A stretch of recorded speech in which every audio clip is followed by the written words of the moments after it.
सुप्रभात। मैं आज मुखला संस्कृत उपशास्त्री महाविद्यालय बंधु छपरा भोजपुर से ऑनलाइन क्लास के माध्यम से आप सभी को अंग्रेजी विषय में वॉइस के बारे में बताने जा रहा हूँ। वॉइस का अर्थ होता है वाच्य। वॉइस दो प्रकार में बटे हुए हैं। Voice are of two kinds, active voice जिसका हिंदी होता है कर्तृवाच्य और पैसिव वॉइस जिसका हिंदी होता है कर्मवाच्य। देखिए, वॉइस बनाने में बहुत तरह के सेंटेंस आते हैं, तो यहाँ पे मैं लिख रहा हूँ कि for making voice the required sentences are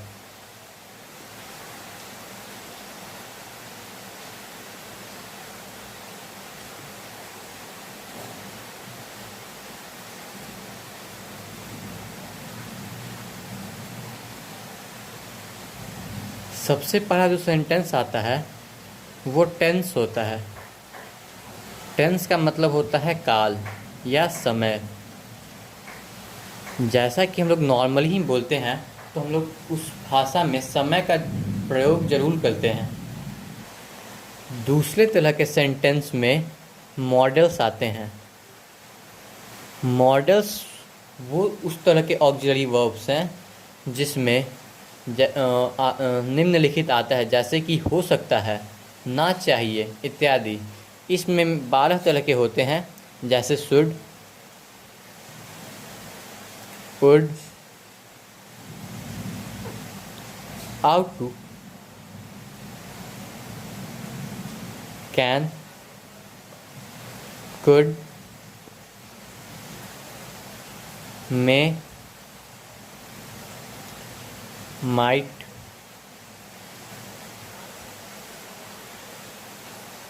must, dare, 1 2 3 4 5 6 7 8 9, shall, will और need। ये 12 मॉडल्स होते हैं। तीसरा तरह का जो सेंटेंस बनता है वो होता है ह्यूमैनिटी से। जैसे कि हेल्प द पुअर, हमें गरीबों की मदद करनी चाहिए। एग्जाम्पल में लिख देते हैं help the poor.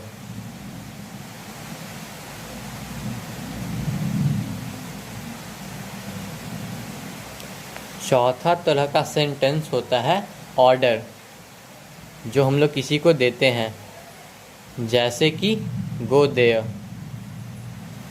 Come here इत्यादि।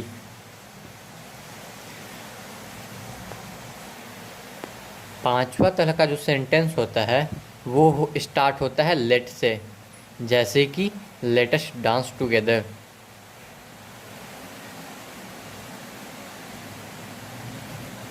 या लेट अस गो देयर। ये एग्जाम्पल्स है सिर्फ। छठा तरह का जो सेंटेंस होगा वो होगा ऑप्टेटिव। ऑप्टेटिव सेंटेंस वो सेंटेंस होता है जिसमें हम लोग किसी को आशीर्वाद देते हैं, किसी को श्राप देते हैं, या हम लोग का इच्छा अपना जाहिर करते हैं तब। जो सातवां सेंटेंस होगा वो होगा फॉरगिव। इसका मतलब होता है माफ़ करना।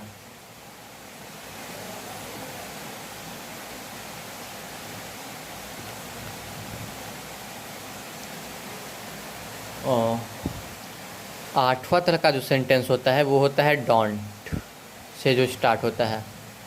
इसका अर्थ होता है कि जब हम लोग किसी को मना करते हैं, जैसे कि डोंट गो देयर। एग्जाम्पल में डोंट गो देयर।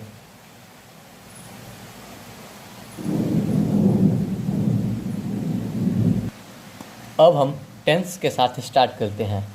तो टेंस मतलब होता है समय। हम लोग जो नॉर्मली ही बोलते हैं, आज मैं यहाँ जा रहा हूँ, वहाँ जा रहा हूँ, यहाँ पे समय है। जैसा कि हम लोग जानते हैं कि समय 3 भाग में बटा हुआ है, पहला है प्रेजेंट, जिसे हम लोग हिंदी में वर्तमान भी कहते हैं।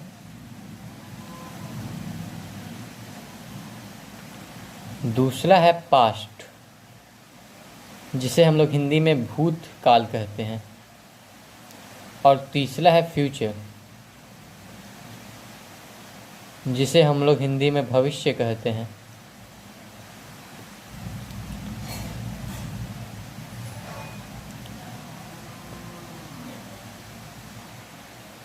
टेंस में आगे बढ़ने से पहले मैं आपको ये बताना चाहता हूँ कि जो ये वॉइस है वो ट्रांसफॉर्मेशन है।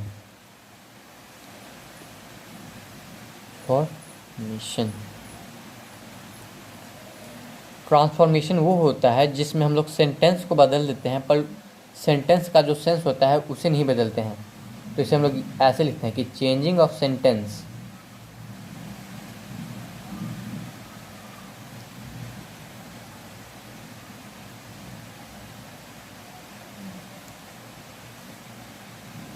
without changing its sense.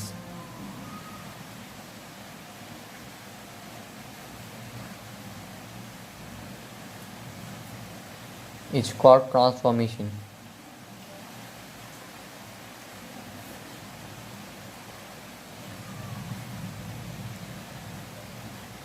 Voice में भी हम लोग यही करते हैं, तो हम लोग ये भी लिख सकते हैं कि voice is also known as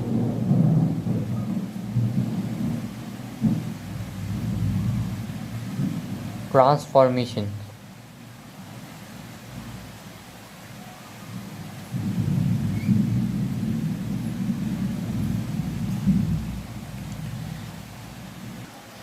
जो प्रेजेंट टेंस होता है वो 4 प्रकार में बटा रहता है। प्रेजेंट इंडेफिनिट,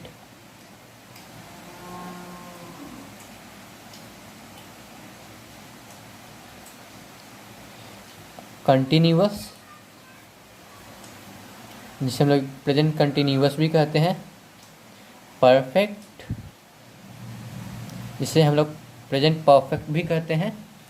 और प्रेजेंट परफेक्ट कंटिन्यूअस या परफेक्ट कंटिन्यूअस।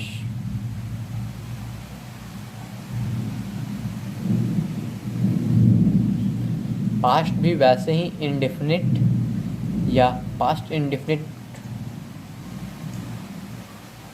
कंटिन्यूअस या पास्ट कंटिन्यूअस, परफेक्ट या पास्ट परफेक्ट, या पास्ट परफेक्ट कंटिन्यूअस या परफेक्ट कंटिन्यूअस में बटा हुआ है। फ्यूचर भी वैसे ही इंडेफिनिट, कंटिन्यूअस और परफेक्ट कंटिन्यूअस में बटा हुआ है।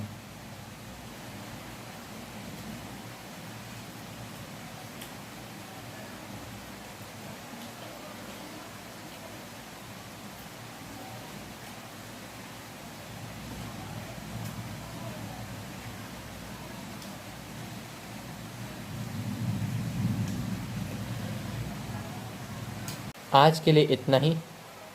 अगले क्लास में हम लोग प्रेजेंट का चारों भेद के बारे में अध्ययन करेंगे। तब तक के लिए आपको शुभ दिन।